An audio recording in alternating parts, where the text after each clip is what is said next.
तंत्रिका तंत्र के बारे में जो बताए, तंत्रिका तंत्र में जो हमारा है ये वाला निकला हुआ है, इसको डेंड्राइट्स कहते हैं। साइटोन है, ये हमारा केंद्रक है, एक्सन है, स्वान को इसका रेनवियर नोड्स है, मेडुलरी या माइलिन शीट है। सबसे पहले हम तुम लोगों को साइटोन के बारे में, ये जो हमारा जो साइटोन है ना, इस साइटोन के बारे में बताएंगे। साइटोन क्या है?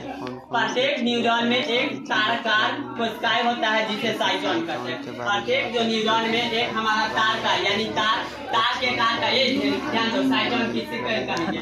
प्रत्येक न्यूरॉन में तार के आकार की रचना है। तार के आकार का हमारा तारकार कोशिका का बना, यानी तार के आकार का कोशिका है, इसे ही हम क्या कहेंगे? न्यूरॉन कहेंगे। इसे ही हम क्या कहेंगे? साइटोन कहेंगे। क्या कहेंगे? साइटोन। साइटोन में कोशिका द्रव तथा एक बड़ा न्यूक्लियस होता है। साइटोन में क्या होता है? ये सब जितना भी भरा है इसको हम क्या कहेंगे? कोशिका द्रव कहेंगे। क्या कहेंगे? कोशिका द्रव में। साइटोन में एक बड़ा न्यूक्लियस भी होता है। इसके बाद हमारा दूसरा पॉइंट डेंड्राइट्स। क्या है? डेंड्राइट्स। डेंड्राइट्स किसे कहते हैं? एक्सन के अतिरिक्त अन्य प्रावधान जो सामान्यतः छोटे एवं साकित होते हैं डेंड्राइट्स कहलाते हैं। यानी इस एक्सन के अतिरिक्त, एक्सन को छोड़कर अन्य एक्सन के अलावा, अतिरिक्त का मतलब होता है अलावा, उसके अलावा अन्य जो प्रावधान होता है जो सामान्यतः छोटे होते हैं, यानी एक्सन से हमारा क्या है? छोटा है, एक्सन हमारा बड़ा है और उससे हमारा छोटा है, उसको हम क्या करेंगे? डेंड्राइट्स कहेंगे। एक्सन से हमारा छोटा है ना डेंड्राइट, ऐसा एक्सन के ही तरह है, लेकिन इससे हमारा क्या है? छोटा है।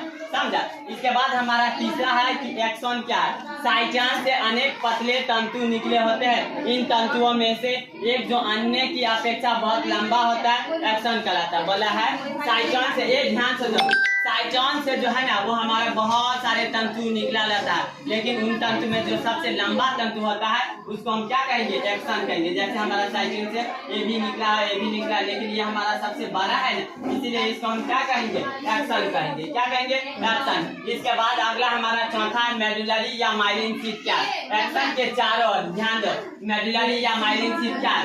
एक्सन के चारों, ये हमारा एक्सन है ना, ध्यान दो, एक्सन के चारों ओर, एक्सन के जो चारों ओर होता है ना, एक लंबी परत होता है। एक्सन के चारों ओर जो चर्बीदार परत होता है, एक्सन के चारों ओर जो चर्बीदार परत होंगे ना, वो चर्बीदार पदार्थों का जो आवरण होंगे उन्हीं को हम क्या कहेंगे? मेडुलरी या माइलिन शीट। एक्सन के चारों तरफ चर्बीदार पदार्थों का एक आवरण होता है जिसे मेडुलरी या माइलिन शीट कहते हैं। इसके बाद आता है हमारा रेनवियर नोड। रेनवियर नोड हमारा किसको कहेंगे? रेनवियर नोड के कहीं कहीं पे देखो हमारा रेनवियर जो हमारा है ना, कहीं कहीं पे जो होता है ना वो हमारा माइलिन शीट नहीं पाया जाता। माइलिन शीट है, जैसे माइलिन शीट यहाँ पर भी है, यहाँ पर है, लेकिन इस बीच में हमारा क्या है? माइलिन शीट गायब है, नहीं है। तो यहाँ पे देखो माइलिन शीट कुछ दूरी